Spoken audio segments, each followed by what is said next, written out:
soft boxes went out, so that's a little annoying. But I've got new ones coming in, so should be good. We're gonna start a new game. I have not pre-played this. I've played about, I don't know, 5 minutes. I wanted to make sure that it was gonna look good. So, this is a game about rage and how it helps us do things that need to be done, as well as things that we later regret, sometimes both. How do you feel about that? I'm okay with anger when it's useful. My rage is balanced. So you're the critical and analytical type? That's okay. There's no right path here. Just your decisions and their consequences. I get it. My decisions need to be fair and just, or let's just follow the path and see where it takes us.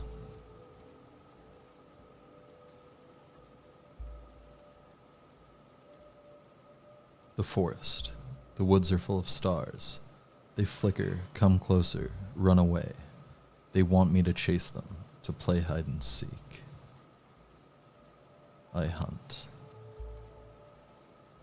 They dance around the tree trunks, float up on the gusts of winds that shiver through the branches, disappear among the leaves. I let out a howl, eager to run with them. I want everyone to know I'm there. When they bunch up and fly towards me like an arrow, rushing down, they're soon upon me. But just before the spear of light pierces my breast, they disappear, and the dark of night returns. In the darkness, I feel the tangled roots of stories keeping the forest alive, and I hear the spirits asking me to judge the enemy. I open my eyes, and then I wake up. Cold and alone, confused, I open my eyes. The forest around me is thick, dark, and reeks of decay to such an extent that it's hard to breathe. The spell fascinates me. The smell, both fascinating and repulsive, is everywhere. A memory stirs deep in my mind, something elusive from my earliest childhood. The tree trunks, wrapped tightly in dark-leaved ivy, are covered in ripples of lichen, where the vines haven't taken hold. The thorny, leafless bushes at their base are overrun with nettles. The fungi radiate with a ghoulish, sickly green light. Dark sponge-like mushrooms cling to the fallen trees. Something is rotten. I can't shake the feeling that something died nearby. I look down and see my hands covered in a dark substance. I'm naked. A sticky, glistening film of liquid is clinging to my skin. I can feel it on my face, in my hair. Blood. This can't be real. It all feels like a dream, but the twigs and stones hurting my feet seem so real. I pinch myself, but I don't wake up. I just see more clearly. Whose blood is this? Did I kill someone? There's a severed head right in front of me. I'm gonna be sick. The face is contorted, the eyes bulging, the mouth open. The tongue stuck out. It's obscene. I feel bile rising in my throat, and I start to retch. And then, eyes open in the darkness. The enemy. I can see their silhouettes, shades of jet black against the darkness. They reek of metal and acid and oil and money.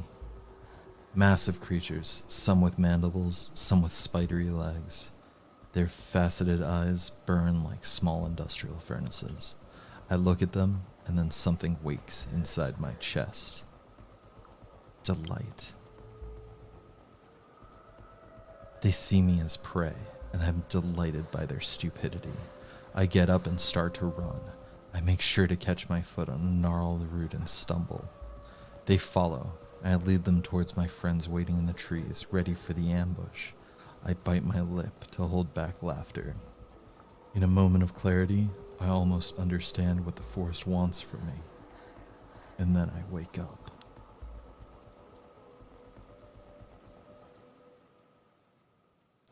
Chapter 1, The Arrival. Maria? Maria, wake up! I jerked upright. My neck was stiff, and the movement sent a sharp, sudden wave of pain through my body. I wasn't in the forest anymore. I was in a bus. The sun streaming through the windows was making it hard to see. The girl next to me was touching my shoulder. What happened? Overcoming the urge to push her away was hard. She looked at me concerned. You were laughing, like maniacally. I blinked. The memory of the dream was still there, and the taste of blood in my mouth. I was glad I wasn't alone. Thank you for coming with me, I said. The girl next to me smiled. I think we're almost there. Her name was Anya. We'd met a couple of weeks earlier on the orientation day. She was from Norway, a tall, broad-shouldered, calm person who wore her long hair in braids. Somehow, I'd managed to talk her into this crazy field trip across the land of my ancestors. We were there to study medicine. We'd both come from Poland for the same reason, to study medicine. It was less expensive here, and we'd both received government scholarships. So, did you want to become a doctor, or? She asked when we first met. I was still searching.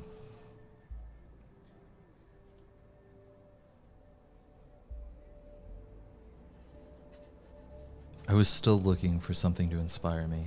Spending the rest of my life earning bonuses from Big Pharma didn't seem exciting enough. I'd hoped that changing my environment completely, even for a week or two, might clear my head. That's why Anya and I were on a bus to the a small village in the northeast. Sorry guys, if we get more of this, I'm just going to start making up names.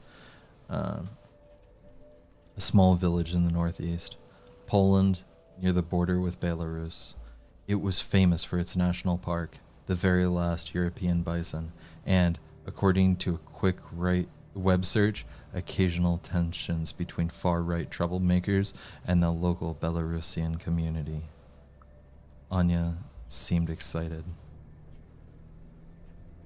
Anya reached into her backpack and took out 2 apples. I'm really happy we decided to come here, she said. Yeah, I said, offering her some of my kabanosy, dried meaty sausages that were much better than the original Polish ones back in the US.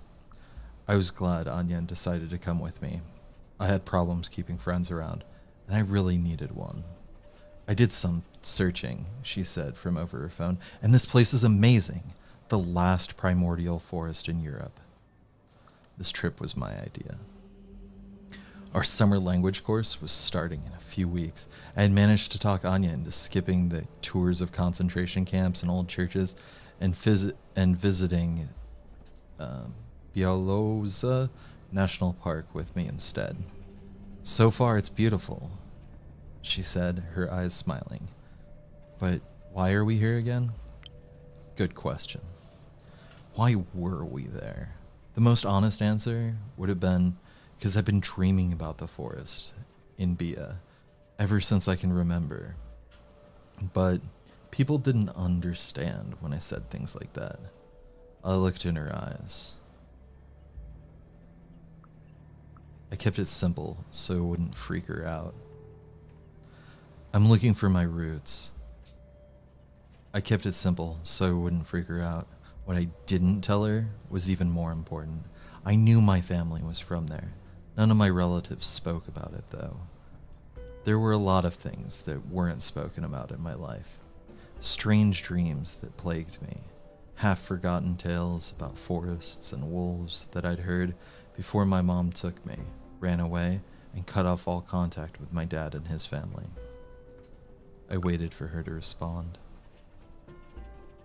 Anya fell silent for a moment. I think it's great that you come from such a magical place. The last ancient forest in Europe, thousands of years old. I wasn't sure if I was fond of that magic, but it was hard to ignore. And that was precisely why I needed to do something, anything about my future, that damn forest and my weird-ass family. I had a clear goal in mind. I wasn't there by mistake. I'd planned this trip for months, and with a clear goal in mind. I had to learn the truth about my roots. My grandfather's stories, secrets, my mother running away. There was a mystery in my past, and it was time I discovered the truth about who I was.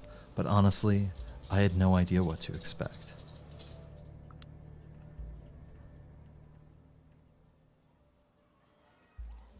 Bia looked like an overexposed photo of a village, with the contrast turned all the way up. Heat was pouring from the cloudless sky, scorching the earth, the trees, the grass, the wooden houses, the fences. Everything looked slightly past its best, weary, worn out. Everything except the shadows. They were sharp, as though they were freshly printed out of the darkest inks. And they moved. For a second, I could have sworn they moved. But then, I realized it was just a black cat walking down the sidewalk. When it saw me, it stopped in its tracks. I watched it with suspicion. Hey, do you think there are rabid cats? 'Cause that one is definitely acting weird. I mean, there are rabid squirrels. Why not cats? She shrugged. Looking around, didn't you say your friend would be waiting for us? But he wasn't there, and the cat was still staring at me. Let's go, Anya put on her backpack. I'm tired, and I really need to find a toilet. For a moment, I was tempted to just get out of the sun and worry about my missing friend later. Disappointed, I left.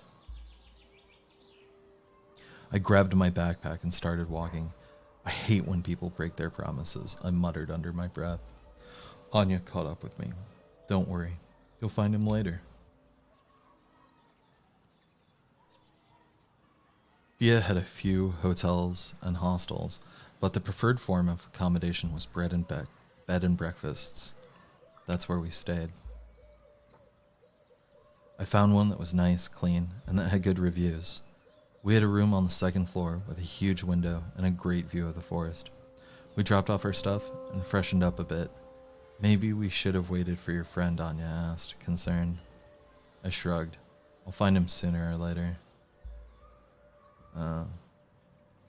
Bia was a quaint tourist town.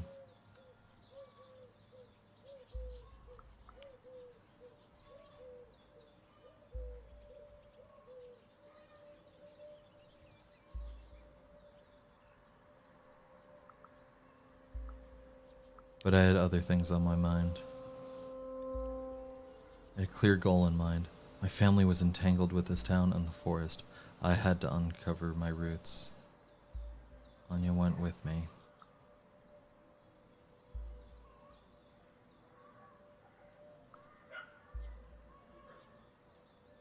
Let's explore the town.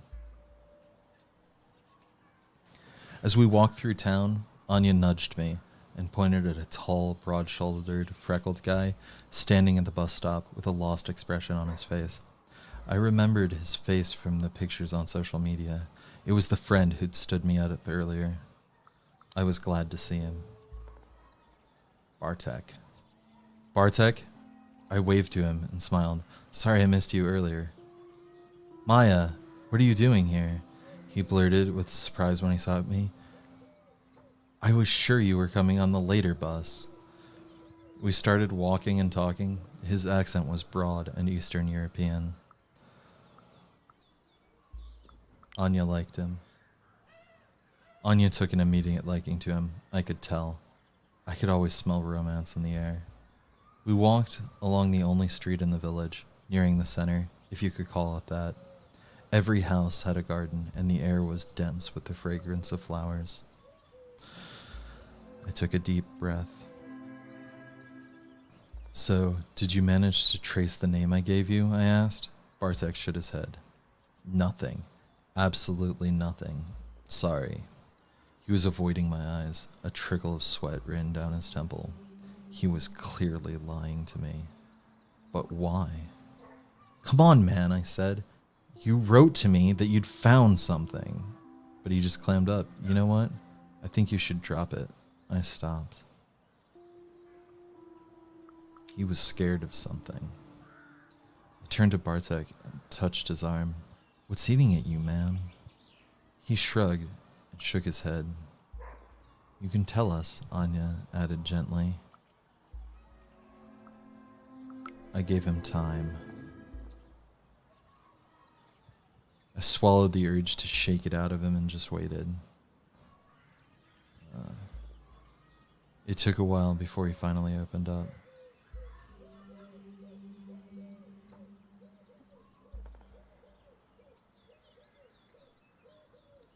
Well, he brushed his forehead with the back of his hand. I did ask. I started with the old people here. I told them that my friend from the States was looking for her roots and wanted to know about the place her family came from. You know the drill. At first, people were very, receptive. I waited for the other shoe to drop, and then I mentioned your name.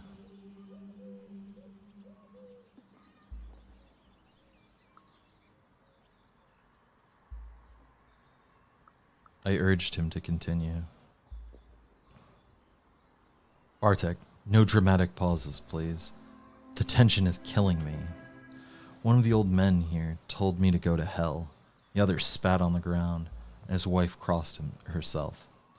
For a moment, he looked younger and smaller. And then my own grandmother told me to stop asking questions. She said something else as well. I tensed up. What? I asked. She told me to pray for you. And suddenly, the sweet, golden afternoon wasn't so sweet and golden anymore. Who was I? I looked at Bartek, and I saw the stories he'd heard and clearly strained something between us. He was afraid of me. Who was I? We walked in silence, but my mind was in overdrive. People didn't want to talk, and that could only mean one thing. I was on the right track. My pulse quickened, and I tensed up like a hound that smelled blood. I was on the right track. I was ready to see some sights. Time to see the sights, I nodded at Bartek. Show me everything this place has to offer. We walked through the village, bathed in the sharp rays of the summer sun. It was a lazy afternoon, disturbed only by the occasional passing car, throwing up clouds of dust that hung in the air long after the vehicle was gone. Anya was close to Bartek, asking him about every little detail in the village. People were relaxing or working in their yards. Dogs were barking. Every cat we passed froze to look at us. People went about their day, though many giving us wary stares from time to time. The cats behaved strangely. What's with the cats? I asked as we passed a tabby who stopped in the middle of the sidewalk to meow at us. I don't know. They're cats? Maybe they want to make up for the villagers' manners. Bartek shrugged. You know, some people are wary of newcomers. Xenophobic jerks. What's wrong with them? I threw my arms in the air. They see an unfamiliar face and immediately assume I'm here to destroy their lifestyle. I think it's more nuanced than that. Bartek scratched his neck, embarrassed by the topic. There's a small conflict around the forest, and it's attracting some weird people. Activists, reporters, bored rich kids. He said as though his dad didn't own multiple businesses. People like that, and they're getting on the locals' nerves. I noticed Anya frowning. Anya looked skeptical. I looked up the conflict online, and it didn't seem so small. It looked pretty important, actually. For a moment, Bartek looked like he was at a loss for words. Well, you're not one of those crazies, and you're like almost local. He smiled. So, what would you like to see in the village of your ancestors? He spread his arms, as if to show me all of the splendor the village had to offer. What do you suggest?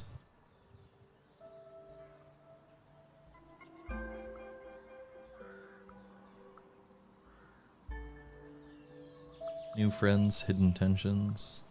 Lost hopes, strange dreams, family graves. Well, I want to look into my past, so Old Cemetery is probably a good place to start doing that. So we have quite a few churches here, Bartek explained as we walked down the road. 2 Orthodox, 1 Catholic, and even 1 Baptist church, he said, as though it were something uncommon. So I asked about it. And what's so special about that? I wasn't sure what he meant. He looked at me, a bit disoriented, and then it hit him. Oh, of course, you're not from here. Well, Poland is almost exclusively Catholic, so it's a bit uncommon to have all these denominations in one small village. Any Lutheran churches? Asked Anya. I don't think so. Bartek shook his head as he led us to a small wooden church surrounded by a cemetery. Anyway, even though we have all these churches, there's only one cemetery. The church was Orthodox, but the graves were a mishmash of styles and faiths. Catholic, Orthodox, atheist, everyone resting together. There was something poetic about it. That's a nice sentiment. There's something poetic about everyone meeting in the same place when they die. Bartek smiled. There is, isn't there? He looked at the cemetery, and for a moment, he seemed lost in his thoughts. All of my family lies here. I mean, the ones that are dead. Hey, what do you think? What do you think happens when you die? One moment.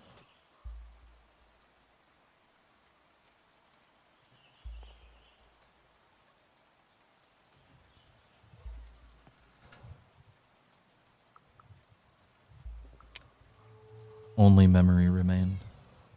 I was raised an atheist, because of my mom, so I don't think anything happens. You just lose consciousness and your body decays. I looked at him. But the things you've done are remembered and live on. Bartek winced. Well, maybe, he mumbled. He looked over at the cemetery fence. Well, anyway, this is it. Spiritual heart of Bia. We can go and see something else if you'd like. So that's where we stood. I wanted to go in. He was clearly scared to let me enter the cemetery. I went in anyway.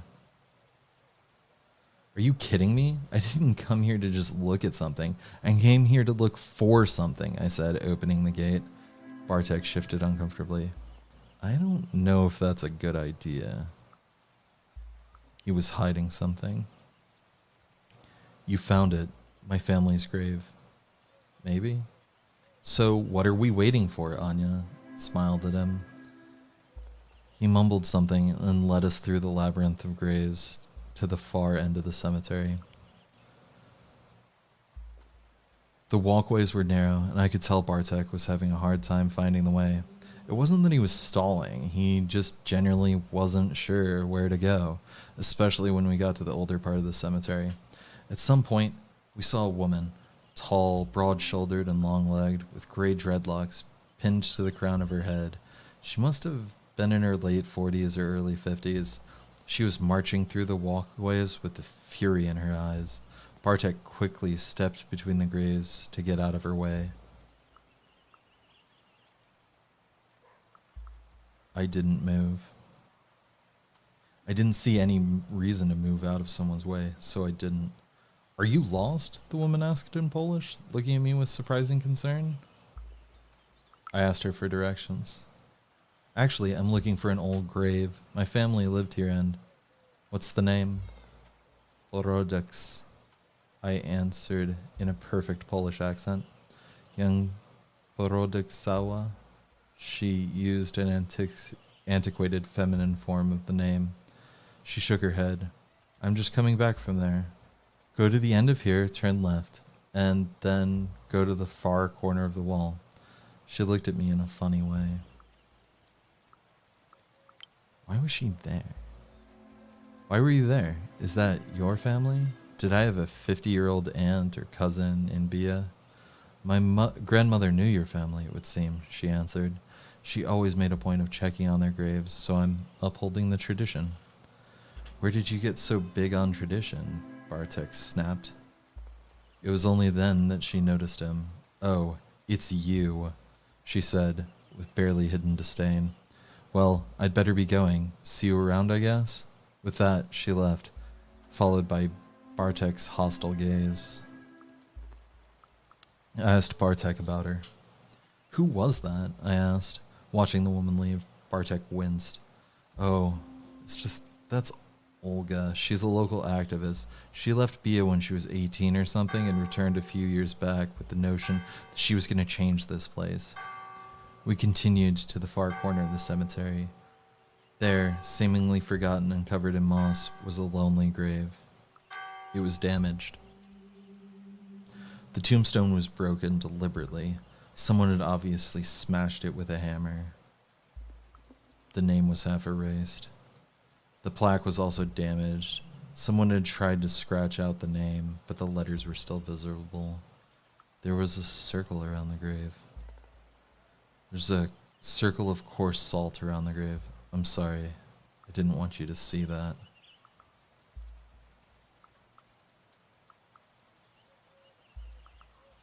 I needed to know who did this. Who did this? I asked, gritting my teeth. I don't know. Anya squatted, looked at the plaque. Can't read this. The letters are all wrong. She glanced at Bartek. Is it Russian? Belarusian. The same letters, different language, he explained. There were a lot of them here before the war. I looked at Bartek, hoping for some context. Bartek put his hands in his pockets. So, you don't know anything about your dad's side of the family. Whatever happened at least 70 years ago, and someone still remembers. That was absurd. Remember? Remember what? These people have been dead for almost 100 years. What fucking harm could they have done 6 feet in underground? Hey, he yelled, regaining his balance. Are you insane? I haven't done anything, for fuck's sake. He straightened his t-shirt. Let's go. I shouldn't have brought you here in the first place. Girl, you need therapy.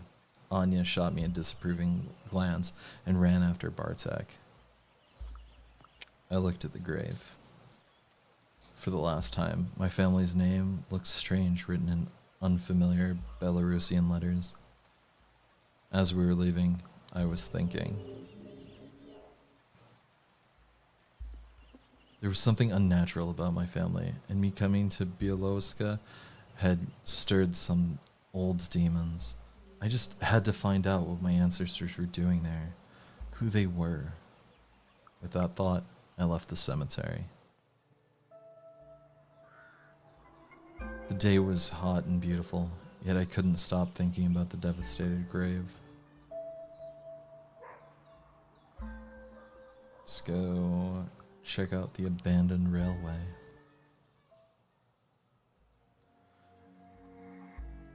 Bartek wanted to show us the most picturesque spot in the area, said Anya. Maybe that's not the right word, he said, frowning. Well, it's not like it's that beautiful, but you know, it has an atmosphere, a climate. Ambiance? Anya said at the same moment as I, and we laughed. Ambiance! Bartek smiled, visibly relieved. I meant ambiance. We ended up on some abandoned tracks. We soon left the village behind and ended up on some abandoned railway tracks. A perfect place to meet a serial killer, I grumbled, looking at the overgrown tracks disappearing among the trees. But with the slow, winding river, the stone's throw away, and with the long, drooping branches of old trees shading the unused railway, that place was really picturesque. The bees buzzed around us, and then the birds sang like there was no tomorrow, and the fragrance of herbs hung thick in the air. My head was spinning. I was bursting with energy. Let's race to the trees, I shouted. Before they could react, I was already running. It was an easy win. I just started to jog and gradually sped up. They never caught up with me. It was only when the shadow of the trees engulfed me that I stopped and looked back. Bartek and Anna were way behind, walking at a leisurely pace. talking, laughing, jerks. I felt someone watching me. I heard a noise and turned around. A woman was standing among the trees. She didn't look surprised to see me. She was stunning. The woman looked like she was in her late 30s, and the most beautiful person I'd ever seen. She had a perfect hourglass figure, long braids, and the most stunning cheekbones. Her eyes, slightly slanted, were a familiar shade of blue, deep, almost purple. They seemed familiar, and she was looking straight at me. It was a challenge. I saw the challenge in her eyes, and I felt the hair on my neck stand on end. She smiled. "I'm Lisa," she said, looking at Anya, and then again at me. "You must be Bartek's pen pal, I assume. The one who's searching for her ancestry?" How did she know? "How did you know that?" I asked, suddenly wary. "Oh, I know everything," she answered, and smiled even more broadly. "Oh, come on now, don't look so scared.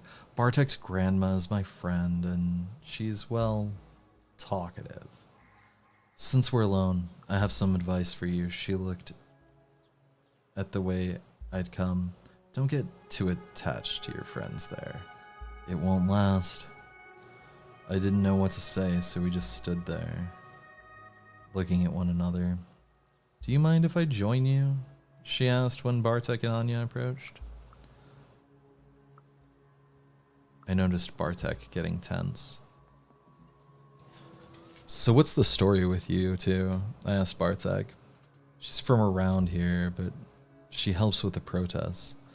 "You know," Lisa turned to me, "the protests against the logging that his father so eagerly promotes." Bartek winced and snapped, I guess. "Sorry, shouldn't we coexist with the forest? And that means taking what we need to survive, just as everything does." 6,000 trucks of wood isn't taking what you need, kid. He threw me a glance, looking for help. "Logging? In a national park? How can they log trees in a national park?" I asked. "They don't. It's just near the park's border. And if it was about local action, there wouldn't be a problem," Anya chimed in. "But it isn't. Giant corporations are at work here with heavy machinery. Ask your friend about his father's money and his clients." Bartek stormed away. I shrugged and followed him.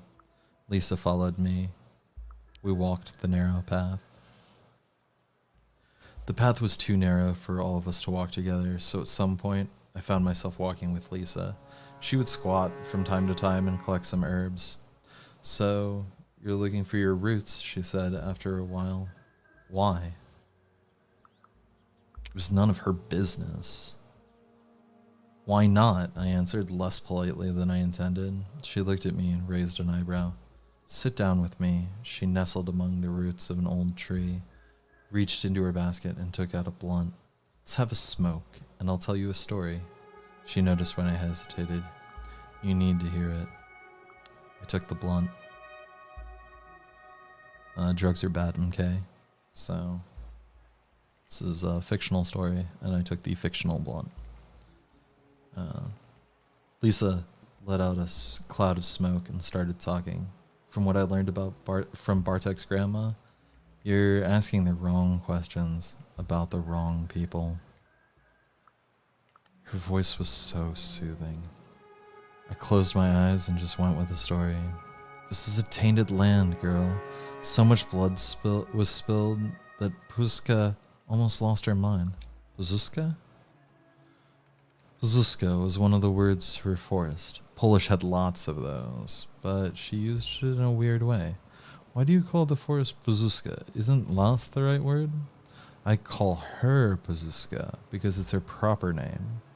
She huffed. "Las is to Puzuska what dog is to a wolf.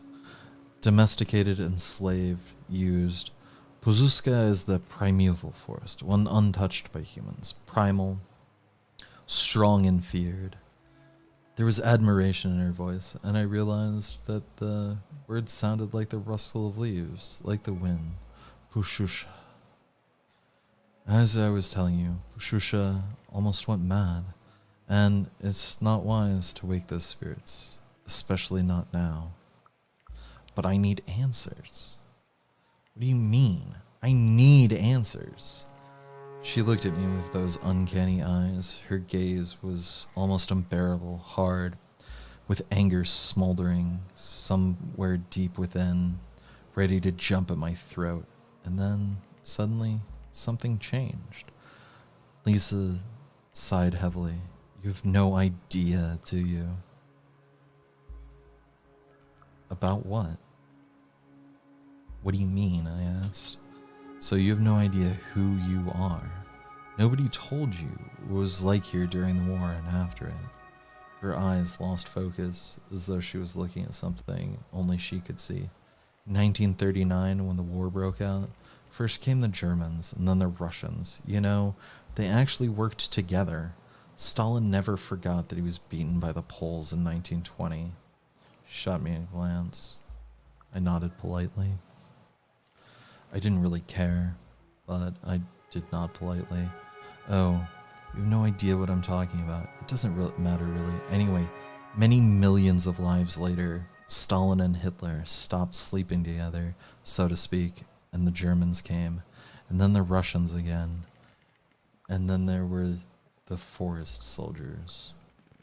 The forest part got my attention. I nodded so she would continue. The forest part got my attention. They started as Polish soldiers, but then the war ended and they became guerrillas to fight the Russian occupation. And then they ended up as desperate bandits, she sighed.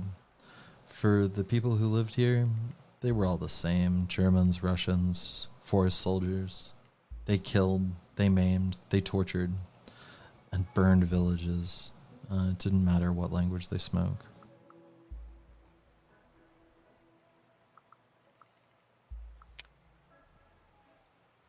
Thanks for the history lesson, but where do I fit into all of this?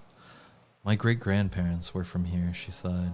After the war, there were some changes and my whole family was sent to Siberia to die. My grandmother was the only one who survived. She met a Buryat shaman, and here I am. But your story is tangled with all of this, she looked at me. Have you ever wondered what your grandfather did during the war? And then the weed hit me.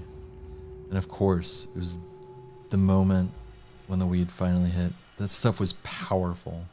And for a moment, I wondered if she hadn't spiked it. I tried to stay focused. I focused and I understood the strange feeling came from within. It's like a long-forgotten dream, like an ancient memory suddenly brought to life. I let it in. We're sitting here around the fire, deep in the pushushka. We are hungry and desperate, our boots worn down, coats in rags. The forest whispers to me, tells me what has to be done. They have food, and we need it, I say. To keep fighting, we need to live. I explain the plan. My brothers sit in silence as I explain the plan to them. Tomorrow we're going to burn a village. Wolves circle us in the shadows, their eyes bright like fires. Then the visions end. When I came to my senses, Lisa was looking at me. I ran it over in my head. If I understood what you're saying, I looked at her. Something from my family's past casts a shadow on my future. I've told you everything I know. If you want to talk more, talk to my girlfriend. We'll be at the logging site tomorrow. Yeah, good idea. I will, I said. Now I finally knew who and what to ask. There you are, Bartek waved to me. I thought I'd lost you. I said my goodbyes to Lisa, and we went back. The bison statues were watching me with their creepy painted eyes, as though they knew me. We returned to the village center. This is such a nice village, exclaimed Anya as we walked across the quiet streets. Nothing moved. The heat was stifling. I was bored. This place gave me flashbacks of my teenage years in the Midwest. I complained. kicked an empty beer can down the road. I was bored and ready to start a fight. I was thirsty. Let's get something to drink, I proposed. I'm parched. The local store was a large mini mart with all kinds of goods, from beer and vegetables to notebooks and pens. There was a bench near the entrance, and on it were a few local drunks. They looked like they wanted to start a fight, but when I stared them down, they just averted their eyes and pretended there was nothing to see other than their cheap alcohol. I growled at them. I didn't know what came over me, but I fixed my eyes in the meanest look I could, bared my teeth, and growled. Whoa, girl, the man jumped back and lifted his hands in a conciliatory gesture. We meant no harm. The rest laughed uncomfortably. We spent some time inside browsing the Latvian, Lithuanian, and Belarusian goods. Why was there nothing Polish here? And who in their right mind drinks coriander soda? I was putting a soda back on the shelf when we heard a loud commotion from outside. Loud voices. Some slurs, some curses. And a clear, mocking polite, I'm so sorry, darlings. I don't understand. Do you like my skirt? Ah, fuck. Bartek murmured under his breath. Want it in. Hey, Bartek, I said, pushing the items I'd picked into his hands. Pay for me, will you? I'll give you money back in a minute. Before the poor guy had time to answer, I was outside. There's the trick. You need to do these things before people can react. Then you can always say, but you didn't stop me. I assessed the situation. It was clear what was happening the moment I stepped outside. There was the bench, and on the bench were the drunkards hurling obscenities. And next to them was the awfully polite target of those obscenities. They were definitely not local. The person was old. Not helpless granny old, but old with deep wrinkles and narrow mouth. And they had the unisex grace of a tired, heroin-preserved rock man. Their shoulder-length, disheveled hair completed the look. I totally dug their style. They had a peculiar style, fashion that you rarely see, even in the U.S. It looked great on them. They had a clean shave and eyes highlighted with eyeliner. Their nails were painted bright blue. They wore heavy army boots, an outrageously red skirt, a tank top, and lots of leather jewelry. On their bag were lots of pins, all kind of LGBTQA plus flags, anarchist and pacifist symbols.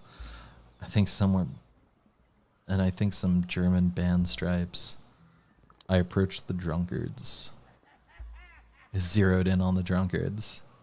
What do you think you're doing? I asked in Polish. This was a sentence I heard a lot as a child. To zy wybrasz. They looked at me, surprised. The men were unnaturally tense, veins on their necks standing out, pulsing, the whites of their eyes bloodshot.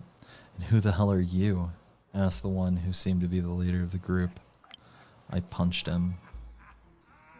I'm the girl who broke your nose, I answered with a grin. What? And I punched him. And then I broke his nose. Maya! Shouted Anya, shocked. I didn't listen to her. This wasn't my first rodeo. I got into fights all the time.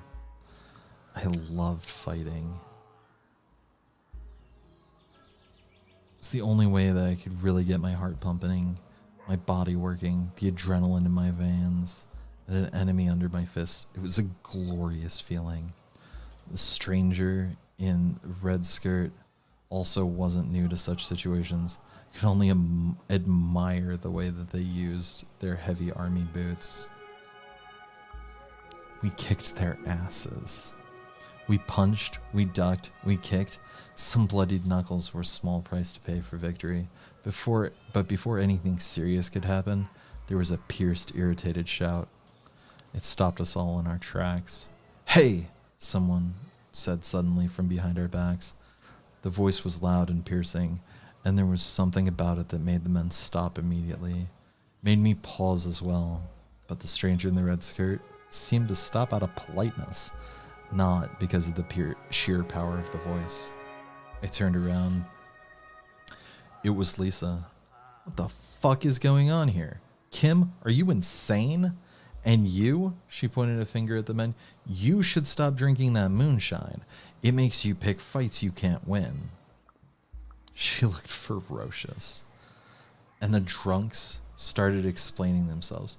But look at this. Elzuina, she said one of them, gesturing towards us. For the last fucking time, my name's Lisa.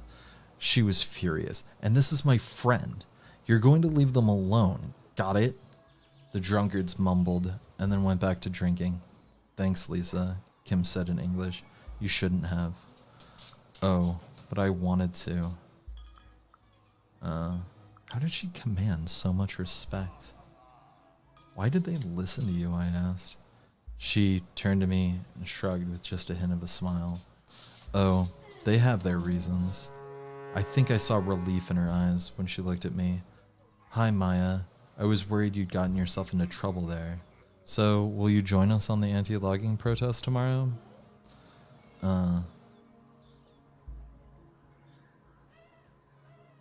She asked, after a while. Suddenly, a feeling rushed over me. I was cold. I suddenly felt cold despite the hot, sticky summer air, as though a wind from the forest that blew only for me, inside me, chilling my bones and blood. There was something sad and helpless about it, even though it felt all-powerful. A word appeared in my mind, a strange one, that was neither Polish nor English. Harano.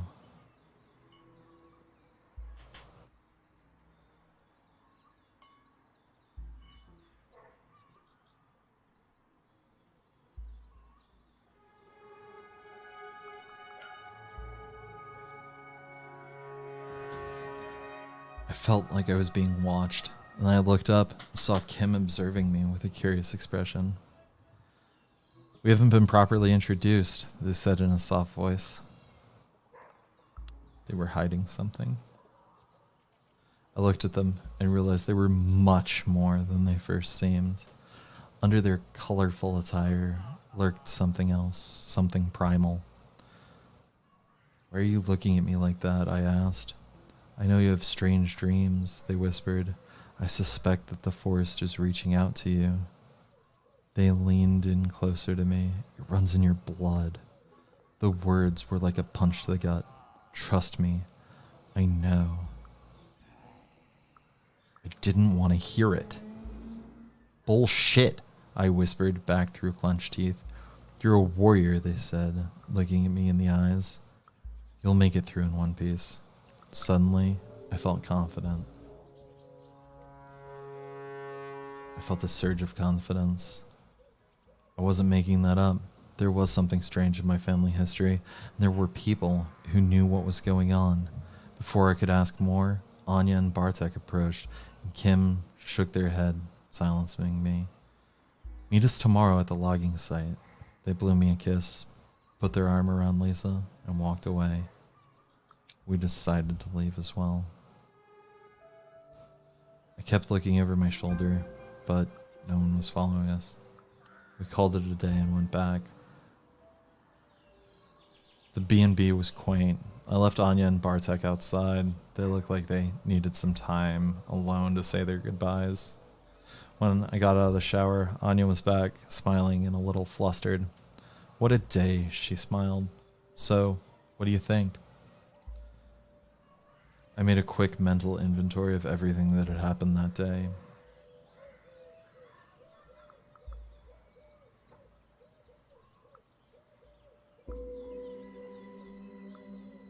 They were cutting down the forest. I can't believe they're logging here. I shook my head.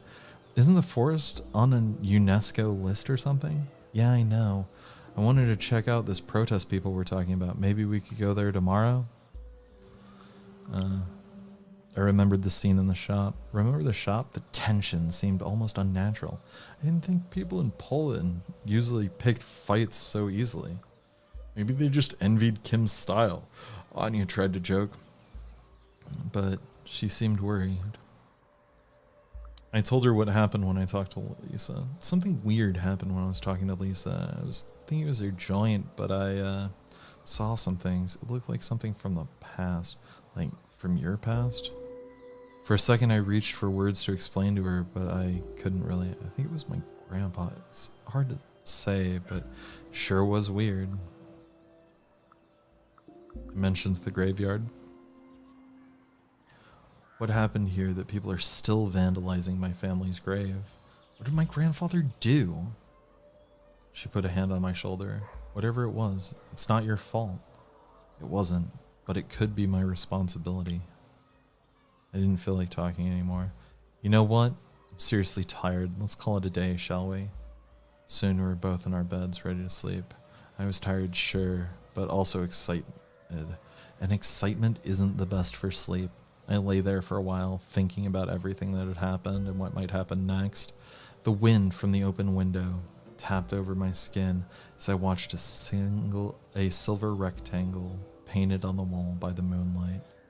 When I closed my eyes, I could still see the weird vision I had that day. My roots were here. I could feel them, almost touch them. And they were reaching for me. I felt I was closer to getting my answers. I felt the answers that I was looking for were within my reach. I just had to go and see the logging protest, meet the right people, and make them talk. After a long while, all these thoughts became blurry, and they slowly started to turn into pictures, sounds, and colors. I drifted off.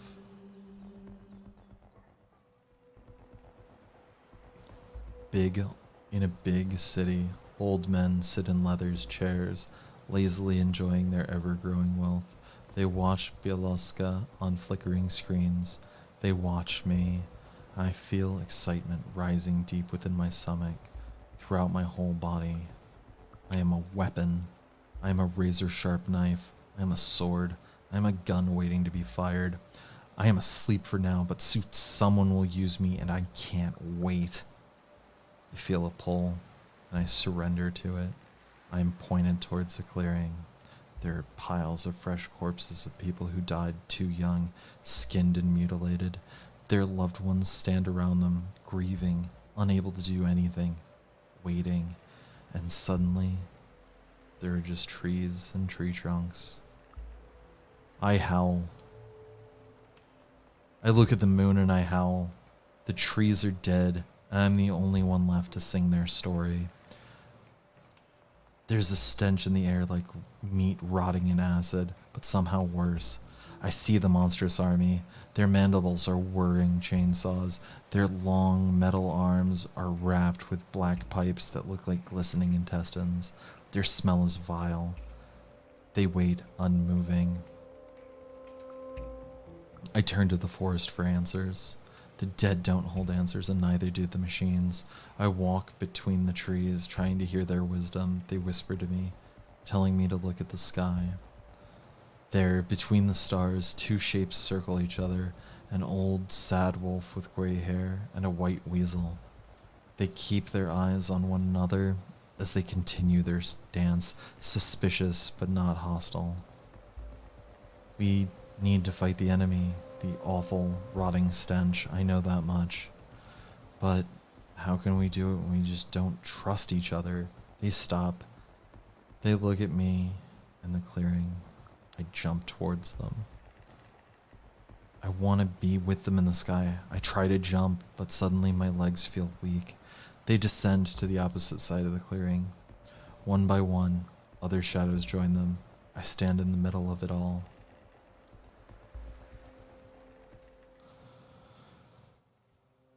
All right. So we are now on chapter 2. This seems like a good stopping point.